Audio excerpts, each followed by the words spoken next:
오늘은 시편 107편 32절 머리바 사건 말씀드리겠습니다. 32절 그들이 또 머리바 물에서 여호와를 노하시게 하였으므로 그들 때문에 재난이 모세에게 이르렀나니 이는 그들이 그의 뜻을 거역함으로 말미암아 모세가 그의 입술로 망령되이 말하였음이로다. 그들은 여호와께서 멸하라고 말씀하신 그 이방 민족들을 멸하지 아니하고 그 이방 나라들과 섞여서 그들의 행위를 배우며 그들의 우상들을 섬김으로 그것들이 그들에게 올무가 되었도다. 아멘. 영어 성서 같이 보겠습니다. By the waters of Meribah they angered the Lord and trouble came to Moses because of them. 머리바 물가에서 이스라엘 회중사회가 하나님을 대항하여 하나님께 노하였다. 이것은 인간사회, 이스라엘 회중사회가 인간 신분의 서열을 모르고 하나님 앞에 맞대항한 사건입니다.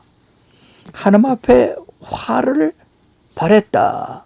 하나님 앞에 불평을 토하면서 하나님 앞에 화를 냈다. 그 소리입니다. 이것은 피조물인 인간의 신분을 망각한 오만 방자한 이런 행동이 되는 겁니다.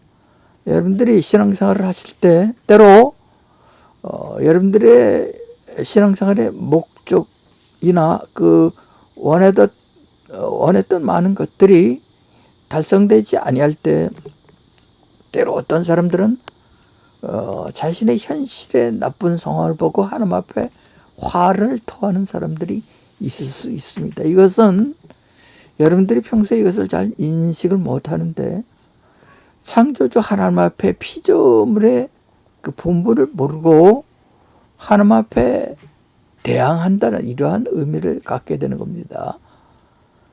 이스라엘 회중사회가 그러한 행동을 취했다. 사람의 본분을 모르고 자신들이 하나님 앞에 화를 내게 되는 겁니다. 자신들의 뜻대로 돌아가지 않는다. And 그 결과로 인해서 trouble came to Moses because of them. 이스라엘의 회중사의 지도자여 리더 역할을 감당했던 모세 선지자가 그들로부터 많은 이스라엘 회중사의 불평과 불만이 이게 정상적인 불만을 토하는 게 아니죠. 이런 것을 다 모세에게 일단 다 쏟아 놓게 되는 겁니다. 하나님이 왜 우리들이 이렇게 시련 속에 던져서 고생만 하도록 왜 우리를 이렇게 버리셨는가? 이스라엘 회중사회가 이러한 불평과 불만을 토해낼 때 그것이 1차적으로 모세에게 다 쏟아지게 되는 겁니다. 이 모세가 그로 인해서 시련을 겪게 되는 이스라엘 회중사회와 심각한 갈등을 빚게 되는 겁니다. 여기서 모세는 하나님의 명령과 뜻을 따라 이스라엘을 인도하였고 이스라엘을 위해 많은 희생을 하고 이스라엘에 관한 정책을 위하여 그 과정에서 모세가 하나님의 명령을 따라감으로 시련이 오게 된다는 점입니다. 물론 이것은 모세의 시련이지만 이스라엘은 하등의 연관이 없기 때문에 모세가 겪게 되는 이스라엘 회중사회를 위해서 많은 것을 희생하고 그 지도자로서 인도해가는 이런 역할을 감당하는데 이스라엘이 이것을 감사할 줄 모르고 모세에게 나쁜 소리를 토해내게 되는 겁니다. 33절 보겠습니다. 이는 그들이 그의 뜻을 거역함으로 말미암아 모세가 그의 입술로 망령되이 말하였음이로다. For they rebelled against the Spirit of God and the wrath words came from Moses' lips. 이스라엘이 하나님의 영, 거룩한 성령에 대항하여 반역했다. 여러분들은 교회에서 일반 설교자들의 설교를 들었을 때 반역이란 의미보다는 거역했다, 불복종했다 이런 식으로 주로 설교를 들었을 줄 압니다. 근데 영어 성서는 그 의미를 다르게 보고 있습니다. 다르게 해석했는데 하나님의 영인 거룩한 성령에 맞서 반역했다. 이것은 더 격한 표현으로 우리가 똑같은 말의 단어인 것처럼 보여도 하나님 앞에 그 죄의 등급이 다른 겁니다. 이스라엘 회중사회가 그 사막의 환경 속에서 자신들의 뜻대로 돌아가지 않은 척박한 환경이 지속되므로 그것이 쌓이고 쌓여서 계속 화를 내는데, 여기서 성경은 NIV 성경은 말하기를 하나님의 거룩한 영에 반역을 했다. 이 부분은 또 추가 설교가 필요한 부분입니다. 여러분들은 하나님의 거룩한 성령의 그 의지라든지 뜻이 존재한다는 것을 전혀 들어본 적이 없고, 하나님과 하나님의 영과 또 하나님의 영이 이끌어 가시는 것에 대해서 구분을 못하고 신앙생활을 하고 있습니다. 그래서 이것은 나중에 추후에 더 자세하게 어떤 신뢰를 들어 자세히 설교를 진행하는 추가 설교를 하도록 하겠습니다. 여기서 이 성서 자체는 우리들에게 많은 교훈을 주는 겁니다. 우리들의 평소의 신앙생활이 자신은 마음속에 품는 여러 가지 불만이라든지 이런 것에 대해서 자신이 품은 신앙의 이러한 마음속의 생각들이 하나님 앞에 범죄 행각을 낳는다는 것을 사람들은 거의 인식을 하지 못합니다. 신앙생활은 반드시 그 사람의 당사자의 그 행위에 따른 그 책임이 부과가 됩니다. 여러분들은 마음속에 심중에 품은 이런 생각과 발상에 죄가 형성이 된다는 것을 전혀 들어보지 못하고 그 부분을 알지 못하고 있습니다. 성경에 나오는 많은 죄 가운데는 이스라엘의 행각 속에 마음속에 악한 생각을 품은 이런 것을 하나님이 보시고 진노하시게 된다, 이런 표현들이 많이 나오게 됩니다. 그러므로 여러분들은 신중을 기해서 신앙생활 할 때 눈에 안 보이니까 단지 마음에 품었으니까 괜찮겠지 생각하고 지나가는데, 하나님은 사람의 그 속마음에 품은 불만, 여기서 성경은 말하기를 하나님의 영에 반역했다. 여러분들은 반역이라는 개념 자체를 모르고 있습니다. 아까도 얘기했다시피 거역했다, 하나님 앞에 거역했다, 불복종했다, 이것보다 더 심한, 등급이 더 심화된 더 깊은 죄가 반역죄입니다. 반역죄. 고의적으로 인간이 하나님과 대등한 레벨에 섰다, 그것을 전제로 합니다. 이스라엘 회중사회가 자신의 삶의 결정권한 어떤 신앙을 지켜갈 때, 자신이 어떤 신앙의 결정 권한을 행사해 갈 때 인간의 그 본분을 모르고 하나님과 나는 대등한 평행선을 달릴 수 있는 결정 권한의 행사의 권한이, 하나님도 섭리하실 수 있지만은 나도 내가 내 인생을 내가 결정한다, 이런 생각을 일단 하고, 여기서 더 나가서 인간의 결정 권한을 하나님과 대등한 이러한 위상까지 올려놓고, 여기서 하나님의 나라가 진행해 가는 것에 대해서 고의적으로 악을 행사하면서 비난한다든지 하나님 뜻에 맞도전한다든지 그 악하게 말을 한다든지 이런 것을 반역행위라는 겁니다. 반역이라는 것은 대등한 관계에서 일어나는 맞서는 대항행위를 반역이라는 겁니다. 정권에 반역했다, 이런 말들이 있죠. 하나님의 뜻에, 하나님의 정권에 반역을 했다는 것은 이건 무서운 죄입니다. 인간의 오만 발상으로 인간이 하나님과 자신도 대등한 선상에서 평행선을 달릴 수 있다, 이렇게 생각하게 되는 겁니다. 여러분들은 이런 것을 세번화 개념으로 배운 적이 없기 때문에 모르고 있습니다. 교회가 가르치지 못했고 또 심지어는 한글 성서가 이것을 잘못된 등급이 낮은 이러한 한글로 바꿔치기 했다. 대한 개념으로 다른 개념으로 써놨습니다. 이건 불법인데 목사들이 불법으로 성서를 마음대로 그 순화시킨 개념으로 그 죄의 등급을 낮춘 것을 편집한 목사가 모르고 편집을 한 겁니다. 그래서 그 성경을 읽는 여러분들 자체가 그 순화된 등급, 죄도 등급이 있는 겁니다. 등급. 순화된 등급으로 배우게 되는 데서 여기서 자꾸 흐트러지게 되는 겁니다. 하나님을 향한 신앙생활의 기준, 이런 것이 흐트러지는. Where she was. 그리고 모세 입으로부터 거친 말이 나왔다. 이스라엘이 그런 행위를 보니까 모세가 분노가 치밀어 오르는 겁니다. 인간의 본분을 모르고 하나님의 영에 반역하는 오만 방자한 이런 행동을 보니 모세 입에서 거친 말이 막 쏟아져 나오게 되고 이것이 결국은 하나님께 들려지게 되는 이런 역사가 일어나는 겁니다. 34절 They did not destroy the peoples as the Lord.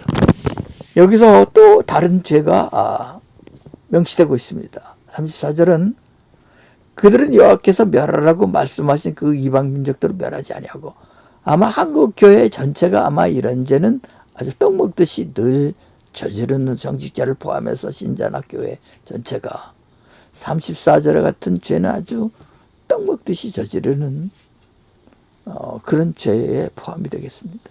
They did not destroy the people.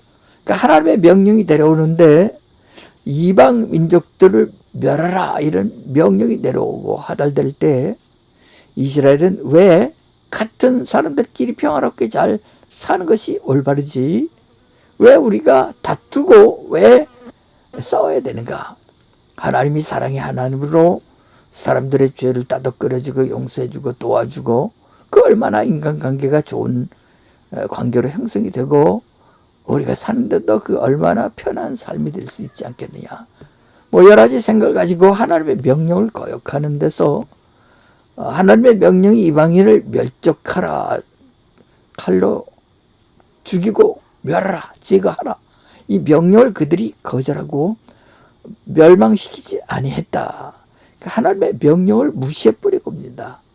근데 여기에는 사람들의 어떤 현실적인 편안함 추구를 위한 평화롭게 살 때 사람들은 또 삶이 안정성이 유지가 되니까 그래서 인간이 자기 마음대로 하나님의 명령을 마음대로 바꿔버리고 자기 마음대로 신앙생활을 하게 되는 겁니다. 이 한국 교인들은 이런 죄를 거의 인식을 못하고 있다. 성직자들이 가르친 적이 없으니까. 35절 그 이방나들과 섞여서 그들의 행위를 배웠다. But they mingled with the nations and adopted their customs. 여기서 더 나가서 이스라엘은 이방인들과 섞여서 살았다. 섞여 살면서 이방인들의 관습을 같이 따라갔다. 이렇게 되어 있습니다. 여기서 이방인의 관습이 왜 문제가 되느냐? 하나님의 뜻을 거역하거나 역겨운 우상숭배가 그 관습 속에 녹아져 들어가 있거나 여러 가지 하나님이 원하시지 않는 하나님이 진노하실 만한 많은 인간의 악이 관습 속에 제도화됐기 때문에 그래서 여러분들이 이런 것을 교회에서 배우지 못했는데 한국교회가 가르치지 않은 것도 죄입니다. 이 성직자의 죄는 하나님이 문책하시게 될 겁니다. 그래서 이제 이방인들의 그 관습을 같이 따라갔다. 여기에는 하나님의 진노하실 만한 많은 악들이 녹아져 들어가 있고 그렇게 섞여서 살았다. 그러니까 여기서 섞여서 산다는 것은 어떤 신앙의 일신 사상에 대한 그 관념이 투철하지 아니했다. 그러니까 이것이 심화되면 이방인이나 다름없이 살게 되는 겁니다. 여러분들이 기도하실 때 하나님 나를 축복해 달라 기도하는데, 여기서 광야 이스라엘 사람들은 이방인이나 별 차이가 없이 똑같이 뒤섞여져서 이방인들이 살아가는 방식도 같이 채택하고 같이 사는 겁니다. 이것이 본인들이 신앙생활을 한다고 생각하는데 결과론으로 보면 이방인이나 다름이 없다. 우리 한국교회가 지금 이런 상태입니다. 거의 이방인과 다름이 없어 살아. 이게 결국은 이방인인지 하나님 백성인지 구별이 안 돼. 똑같이 사니까. 이런 상태입니다. 이것은 죄죠. 본인들은 축복을 달라고 기도해도 실제로 산 것은 이방인과 똑같이 사는데 하나님의 축복이 내려올 리가 만무하다. 36절, 그들이 우상을 섬김으로 그들에게 올무가 되어졌다. They worshipped their idols which became a snare to them. 그들이 우상 숭배를 했다. 이방신들을 숭배하고 같이 어울려 살면서 자동적으로 이방 숭배가 같이 따라오게 되는 겁니다. 우상 숭배가. 그래서 우상 숭배가 결국은 그들에게 올무가 되어졌다. 올무가 되어졌다는 것은 하나님을 바르게 섬기는데 이게 걸림돌이 되는 겁니다.